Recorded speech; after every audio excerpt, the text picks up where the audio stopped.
In today's video, I'm going to teach you how to get Epic Games on Steam. If you like keeping everything in one place, this is a great way to tidy up your library and take advantage of familiar Steam features like the overlay and controller configurations while launching Epic titles. Start by opening Steam on your PC. Look up at the top menu bar and click Games, then choose Add a non-Steam game to my library. A window will pop up listing programs Steam can detect. We're going to point it directly to the Epic Games launcher. Click Browse, then navigate to where Epic is installed on your system. By default, it's usually located at C, Program Files Epic Games Launcher Portal Binaries Win32 Epic Games Launcher.exe.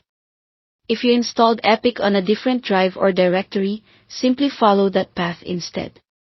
Select Epic Games Launcher.exe, confirm, and then click Add Selected Programs.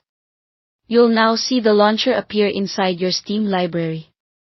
To make it easier to find later, rename the entry in your library to something clear and simple, like Epic Games Launcher.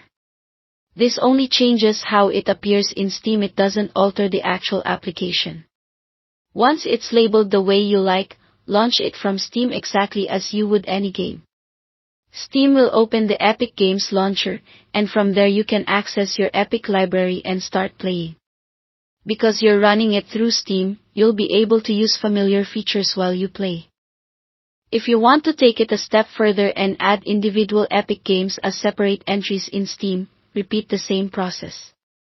Click Games, add a non-Steam game to my library, then browse.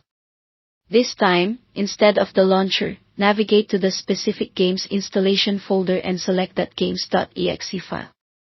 Many games place their executable inside a folder called binaries, sometimes within Win64 or Win32. Look for a file name that includes the game's title.